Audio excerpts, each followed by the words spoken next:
Phenomena, hindi UFO! Hoy, pwede ba tumigil ka na nga?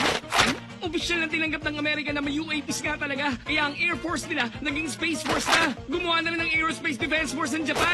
Kahit saan mo tingnan, naghahanda na sila para sa malaking space war! Pwede ba ako umalis? Ano? Teka. Meron din sila ditong latest image ni Nessie. Ayan o! May article tungkol kay Lieutenant Colonel Jim Tannen at doon sa rancho na may skinwalker. Pwede ba manahimik ka na? Broken-hearted ako kaya wala akong pakialam doon sa mga kalokohan sinasabi mo! Nakakainis talaga yung ugali ng mga nerd na walang ginawa kundi dada! Yan ang dahilan kaya wala ka mga kaibigan eh! Huwag kang ang feeling close sa akin dyan.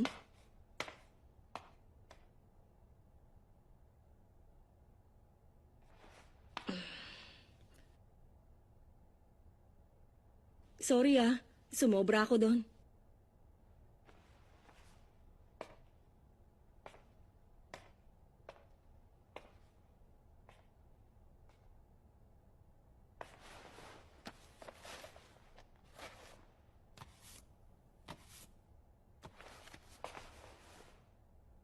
Eto.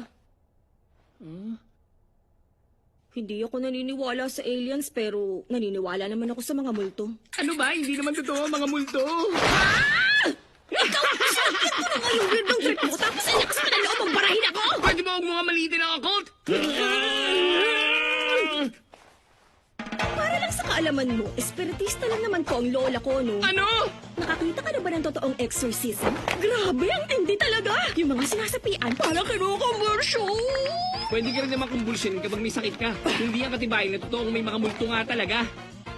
Pagsalita mo, bakit may alien na bang nagpasakay sa'yo sa UFO? Ang layo naman sa logic ng tanong mo. Engot ka ba talaga? Aba, sumuko na siya kay Kenta Kakura tapos naman ang pinalit niya. Tingnan niya, parang wala na siyang pakisasasabihin ng iba. Okay na rin yan. Para magkaalaman, pustahan na lang tayo! Pag napatunayang may multo nga talaga, talo ka, kaya magiging utusan kita! Ipapakita ko sa'yo na may UFOs. Mali, UAP pala. Kapag nakakita ka ng ganon, ikaw ang talo. Miss ISA, kaya ikaw ang magiging utusan ko.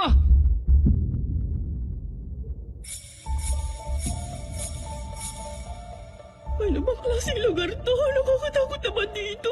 Saan parte naman naging UFO spot to? Ang Nagi Hospital at sanctuary ng mga taong gusto makakita ng UFO. Kapag tumawag ka ng UFO sa bubuan, makakaranas ka ng abduction. Eh, ano ba yung